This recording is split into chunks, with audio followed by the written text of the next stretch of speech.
Hello, in this video, we'll be going over question 3, which asks, if on average, students wait until the last 2 days to start studying for an exam, what is the probability that a student starts studying before 3 days? Now, this type of problem is a probability problem. We see this because they're asking us for the probability of an event happening. In this case, the first step on these problems is always to identify or find the PDF that we're going to be using. Now, the PDF that we're going to be using is dictated by the context and the clues that we're given about the event that's happening. Because we're asked, okay, what's the probability that a certain outcome, a certain event happens, or that it occurs? And probability distribution functions, PDFs, they are probably density functions. They describe the likelihood of events happening. And so all we need to do is we need to use the context that we're provided to make a good guess at what the PDF of such an event would look like, what sort of general form it would obey, and by identifying the general form, we can then use that in order to make our predictions on other probabilities. So how do we do that? Well, let's look at the context. So we're given units of time. We're given that the average is 2 days, and we're asked for probability in a range, but it's before 3 days. But from the context clues, we have sort of this idea that, like, what if I made a graph? Let's make a graph. And so at time 0, this is the test, right? And so the likelihood that someone starts studying really like super late, probably like fairly high. And the probability that someone starts at 2 is the average, so it's probably like very high. But the probability that someone starts studying 5 days in advance is probably rather low. And the probability that someone starts studying, let's say, another 7 days in advance, probably very, very low. And it probably gets very, very, very low here. So if we connect these dots, it's kind of messy. We're beginning to get a decent look. And then past this point, it might go this way, it might go that way. We're actually, we're not sure. Let me make a couple dotted lines here to maybe illustrate this better. So we don't really know where it goes there, but it doesn't really matter because the shape of this is already indicating that this is definitely going to be an exponential distribution.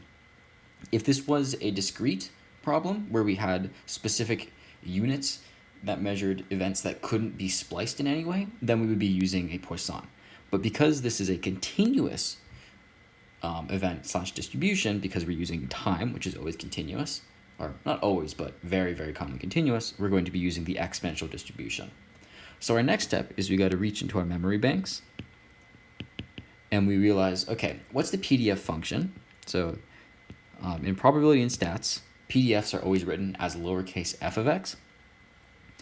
And we got to remember that the PDF for exponential is theta e to the negative theta x. There's no way around this. You just have to memorize this. And you're going to have to remember the PDF for all of the distributions we've gone over in class. Okay, so now that we have this function, how does this help us? Because we still have this theta. This theta thing's just sitting here. We can't really use it. Well, actually, we know what theta is. We know what theta is because we're given this information that the average, or the e of x, is 2. Well, how does this help us? Well, if you remember, our formula for the expected value in relation to a PDF, well, this is continuous. So it's an integral here of x, f of x, dx. And, well, you could take the integral here. You could find the integral here.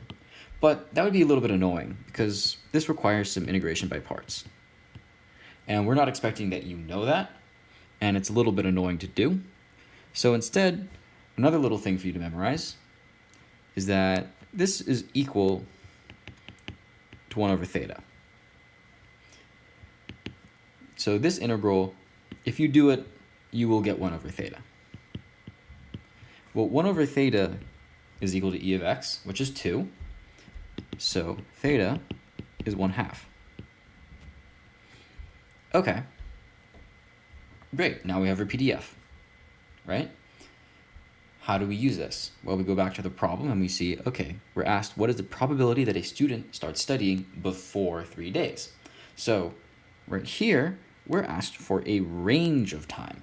Not a specific point in time, but a range. The PDF will help us with a specific point in time, but if we're given a function and we need to find the area under the curve in a certain interval, well, that's the integral. And what we call that in this scenario is we call this the CDF. The CDF we always write as uppercase f of x. And the CDF is a cumulative density function. It's telling us what's the probability of any possibility of the event occurring from 0 to x. That makes sense. So the formula, as intuitively, follows like this. It's for the integral from 0 to x of f of x dx. Now, hopefully that makes sense. So if we're given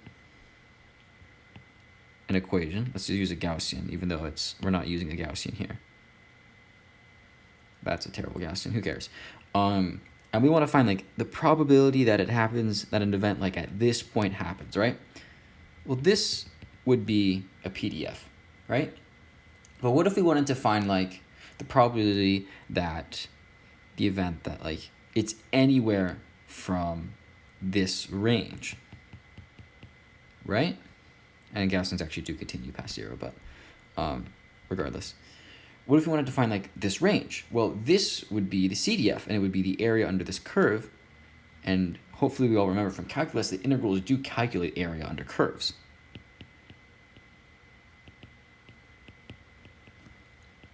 So let's get back to our math. We're trying to find the integral from 0 to x. Well, in this case, we're trying to find that people start studying before 3 days. And 0 days is going to be our test date.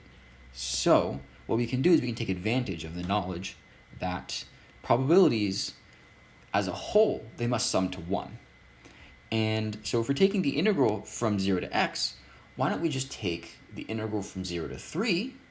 So this is the probability that a student starts studying the day of the test, or the day before the test, or 2 days before the test, or 3 days before, any time where they start studying at 3 days or after for the test, and we subtract that from 1.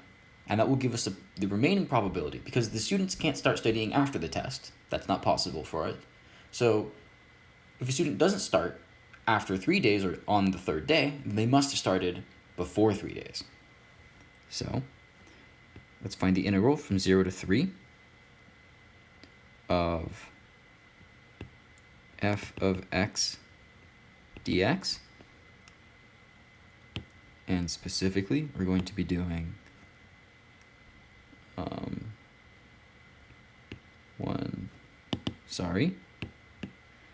let's plug it in. So we have 1/2 e to the negative 1/2 x, and that gives us our function, specifically that the integral, and now we need to solve this integral. So if we think about the derivative of this, well, the derivative of this would be 1/2 times 1/2 e to the negative 1/2 x would be negative 1/2 times that. So the integral, we would just take away negative 1/2. So we get negative e to the negative 1/2 x from 0 to 3. And if we apply this, we get negative e to the negative 1/2 times 3 minus e to the 0, or we get 1 minus e to the negative 3 over 2. And we specifically remember that we're going for the CDF, and we need to remember that we are subtracting this from 1, so our final answer is 1 minus e to the negative 3 over 2. And that is our final answer. All right. Good luck with the rest of your studying.